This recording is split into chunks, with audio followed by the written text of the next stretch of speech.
Assalamualaikum warahmatullahi wabarakatuh. Saya akan membentangkan tentang kontrak tabarruk dalam pengurusan hartanah Islam. Nama saya Ifah Aiman bin Syukri, nombor pelajar 2019274456. Tabarruk dari sudut bahasa bermaksud suatu pemberian yang tidak diwajibkan ke atasnya dan seseorang melazimkan ke atas dirinya untuk melakukan sesuatu perkara tanpa disuruh atau melakukan sesuatu tanpa balasan. Dari segi istilah pula, ulama tidak meletakkan makna yang khusus, tetapi menjelaskan bahawa jenis-jenis tabarruk adalah seperti hadiah, wasiat dan sebagainya. Konsep tabarruk dalam Islam ini sebagai pemberian yang berlaku secara sukarela dan berlaku tanpa balasan daripada pihak penerima. Tabarruk ini jelas berbeza daripada akad, iaitu janji, jaminan, ikatan seperti akad dalam jual beli. Tabarruk ini meliputi pemberian dalam bentuk fizikal atau manfaat. Secara umumnya, tabarruk ini tiada had atau kadar khusus yang ditetapkan bagi pemberinya. Sebagai contoh, hibah, sedekah, hadiah, wakaf dan sebagainya. Seterusnya, kontrak tabarruk dalam pengurusan hartanah Islam. Kontrak tabarruk adalah kontrak yang melibatkan pemindahan hak milik kepada pemilik baru tanpa sebarang bayaran atau pambasan. Asas kontrak tabarruk ialah tolak ansur dan memberi maaf.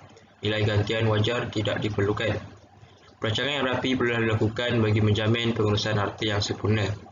Pemilik harta yang bijak dan bertanggungjawab perlu sedar bahawa keputusan yang diambil akan mempengaruhi nasib waris yang ditinggalkan selepas mati. Perancangan harta ini berupaya membantu pemilik harta mengelak daripada masalah yang tidak diingini pada masa hadapan seperti marad al-maut. Apa itu marad al-maut? Marad al-maut ini membawa maksud sakit yang boleh menyebabkan kematian. Syarat-syarat berikut perlu untuk menentukan marad al-maut. Yang pertama, penyakit itu yang menyebabkan kematian semati. Yang kedua, penyakit itu menyebabkan kecemasan, kematian dalam fikiran si mati.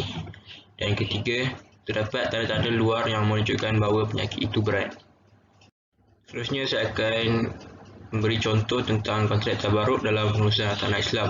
Yang pertama, hibah. Hibah ini dari segi bahasa bermaksud pemberian sama ada dalam bentuk ain atau manfaat. Dari segi syarak, hibah merupakan suatu akad pemberian harta yang dilakukan oleh seseorang secara sukarela kepada seseorang lain ketika tempoh hidupnya tanpa sebarang balasan. Rukun hibah. Yang pertama, pemberi dan penerima hibah. Kedua, harta yang dihibahkan. Dan yang ketiga, lafaz ijab dan kabul. Contoh yang seterusnya ialah wasiat. Wasiat ini ialah ikrar seseorang yang diperbuat pada masa hayatnya ke atas hartanya atau manfaat untuk menyempurnakan sesuatu bagi maksud kebajikan atau apa-apa maksud yang dibenarkan menurut hukum syarak selepas meninggal dunia. Hukum wasiat ada 4, iaitu yang pertama, pewasiat, yang kedua, penerima wasiat, yang ketiga, harta yang diwasiat, dan yang keempat, sirah, iaitu lafaz wasiat. Assalamualaikum warahmatullahi wabarakatuh. Nama diberi Nazri Nur Zahin bin Muhammad Nasaruddin. Nombor pelajar 2019204874. Hari ini saya akan membincangkan tentang wakaf. Definisi wakaf. Dari segi bahasa, wakaf bermaksud terhenti atau tertahan. Ia juga membawa maksud al-habs, iaitu menahan. Wakaf berasal dari perkataan Arab, iaitu waqafa, yang membawa maksud berhenti, menegah dan menahan. Dari segi istilah syarak, wakaf ialah menahan harta benda seperti rumah, tanah atau lainnya di jalan Allah Subhanahu Wa Taala untuk tujuan menginfakkan hasilnya kepada orang-orang yang memerlukan.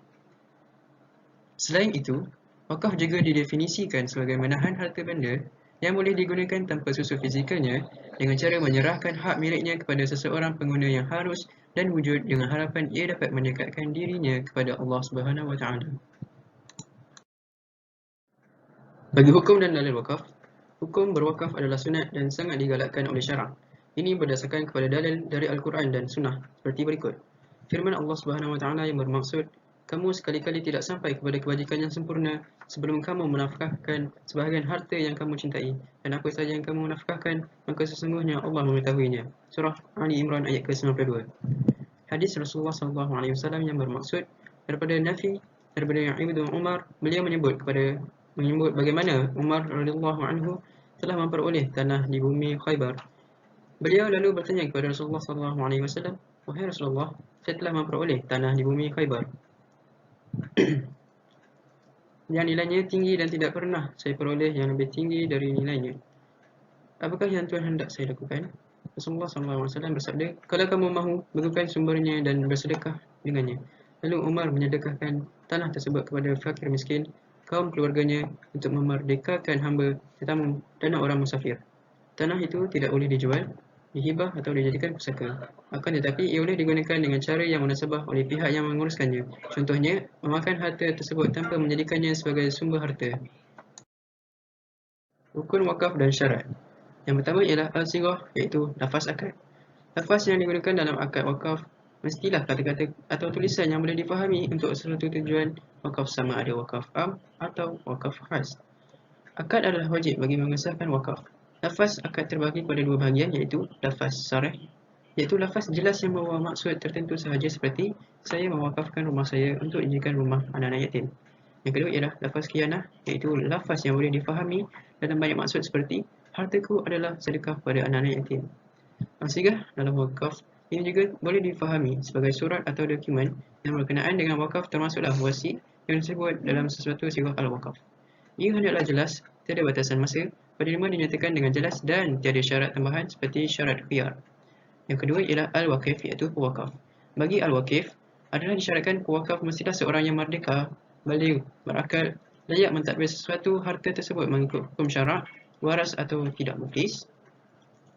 muflis, dan melakukannya dengan rela hati, iaitu tanpa paksaan. Yang ketiga ialah al-mawquf alaih, iaitu penerima wakaf.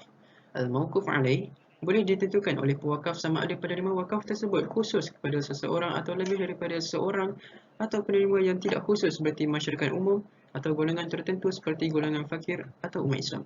Yang keempat ialah al-mawquf, iaitu harta wakaf. Al-mawquf mestilah harta yang telah ditentukan, seperti mewakafkan sebuah rumah, sebuah kereta, dan sebagainya. Harta itu juga hendaklah milik sempurna pewakaf serta memberi faedah dan manfaat dan boleh dipindah milik. Bagi memastikan pahala yang berpanjangan kepada pewakaf, ulama mensyaratkan juga harta yang hendak diwakafkan itu bersifat kekal zatnya, dan penggunaan harta wakaf mestilah untuk tujuan yang diharuskan oleh syarak. Terdapat dua kategori harta yang boleh diwakafkan, iaitu harta tak alih seperti rumah atau tanah.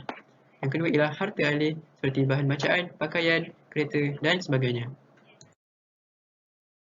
Jenis harta wakaf. Jenis harta wakaf yang pertama ialah wakaf al-iqar, yang membawa maksud harta tak alih. Harta ini terdiri daripada tapak kebun, tapak masjid, tapak bangunan, tapak sekolah, dan lain-lain lagi. Selain itu, wakaf al-manqul, iaitu wakaf harta alih. Harta alih ini contohnya seperti peralatan-peralatan yang terdapat di masjid, iaitu sejadah, kipas, selipar, dan banyak lagi. Seterusnya, wakaf al-musyar. Wakaf ini membawa maksud harta yang dikongsi dengan orang lain yang tidak boleh dibahagikan. Contohnya, dua orang pemilik berkongsi sebuah kereta dan salah seorang daripada mereka mewakafkan kereta tersebut. Di samping itu, wakaf hak al-irtifaq. Wakaf ini merujuk kepada perbuatan mewakafkan satu tingkat daripada yang terdiri daripada beberapa tingkat. Akhir sekali, wakaf al-irsad, iaitu wakaf yang dilakukan oleh pemerintah untuk kepentingan umum. Sebagai contoh, pemerintah mewakafkan sebidang tanah bagi tujuan pembinaan sekolah. Saya Muhammad Azim bin Hasnan daripada Turki. Saya akan membentangkan tajuk kajian terhadap pelaksanaan wakaf di Malaysia. Wakaf dalam komunitas Islam memegang peranan penting dalam memastikan sosioekonomi sesebuah negara itu membangun baik. Namun begitu, dalam negara kita Malaysia, pengurusan dan pentadbiran wakaf berada di bawah kelolaan Majlis Ulama Islam negeri. Namun terdapat beberapa masalah yang timbul dalam pembangunan tanah wakaf, di mana tanah wakaf tidak dapat dimanfaatkan sepenuhnya oleh untuk pendapatan negara. Selain itu, impak lain bagi pembangunan tanah wakaf ini sebenarnya mampu memberi manfaat yang lebih banyak kepada masyarakat, tidak kira masyarakat agama Islam ataupun bukan agama Islam. Tujuan kajian ini dilakukan untuk mengatasi dan cabaran institusi wakaf dalam melestarikan peranan sebagai instrumen keuangan Islam.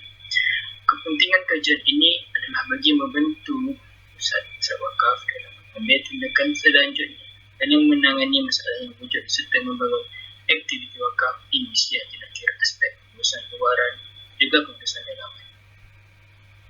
Kaedah yang digunakan dalam kajian ini adalah berbentuk kualitatif dengan mengaplikasikan kaedah perlindungan terhadap kajian-kajian lepas. Kajian ini dapat mendapati wujud pelbagai cabaran yang terpaksa dihadapi dan diharungi oleh pusat wakaf dalam memastikan kelancaran aktiviti wakaf di Malaysia. Semoga kajian ini dapat membantu banyak pihak berwajib dan terlibat dalam penggunaan wakaf, khususnya pusat wakaf, dalam mengambil cakna terhadap masalah yang timbul supaya tidak berlaku masalah di masa hadapan. Ibadat menginfakkan harta dan masalah wakaf sangat untuk dalam ajaran agama Islam dengan tujuan untuk memperoleh pahala dan kebaikan di akhirat. Firman Allah Subhanahu Wa Taala mafhumnya, kamu tidak sekali-kali akan mencapai kebaikan yang sempurna sehingga kamu diamalkan sebahagian daripada apa yang kamu sayangi dan apa juga yang kamu diamalkan, maka sesungguhnya Allah Maha mengetahui. Surah ayat 9.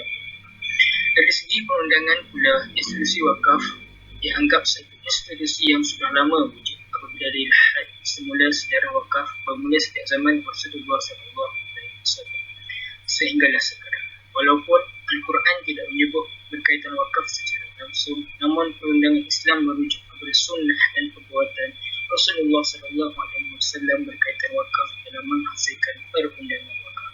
Di samping itu, Islam juga menggalakkan kita untuk mengambil jalan mudah selagi mana ianya selari dengan hukum. Wakaf di Malaysia berkembang dari masa ke semasa dibuka dengan harta wakaf yang semakin bertambah. Harta wakaf ini mempunyai nilai dan peranan yang besar dalam pembangunan negara sekiranya ia diuruskan dengan baik. Oleh itu, kerjasama daripada semua pihak berwajib sama ada kerajaan atau swasta amat dituntut dalam bersama-sama mengganding bahu dalam menghadapi cabaran yang dihadapi oleh institusi wakaf serta cuba menyelesaikan permasalahan yang berlaku dalam wakaf negara. Okey, pertama sekali saya adalah Abdul Muhammad Danish bin Zainuddin dan nombor matrik saya adalah 2019-2019-96. Okey, hari ini saya akan menceritakan tentang kesan pelaksanaan wakaf di Malaysia. Okey, mari kita tengok kesan-kesannya. Okey, antara kesan pelaksanaan wakaf di Malaysia ialah melatih individu untuk memiliki jiwa sosial yang tinggi. Dengan amalan wakaf, secara tidak langsung ia melatih jiwa individu yang sanggup berkongsikan harta benda kepada pihak yang tidak bertanggungjawab. Selain itu, kita juga dapat membantu golongan yang susah. Contohnya, jika ada individu mewakafkan tanah untuk digunakan oleh fakir miskin, maka secara tidak langsung golongan fakir miskin tersebut tidak perlu bersusah payah untuk memikirkan tentang tempat tinggal mereka lagi. Okay.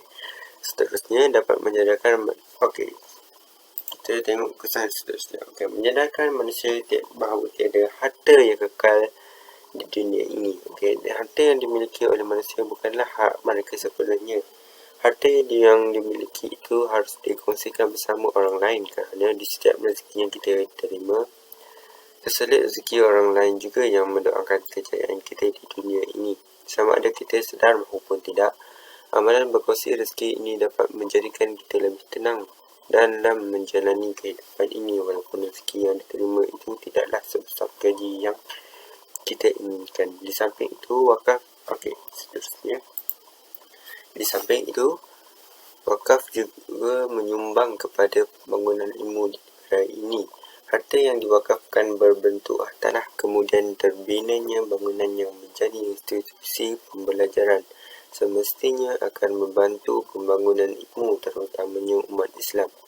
Semestinya sumbangan dalam institusi pendidikan akan mengembangkan lagi ilmu pengetahuan kepada masyarakat, terutamanya dari peringkat kanak-kanak lagi. Bak kata pepatah, menuntut buluh biarlah dari rebung.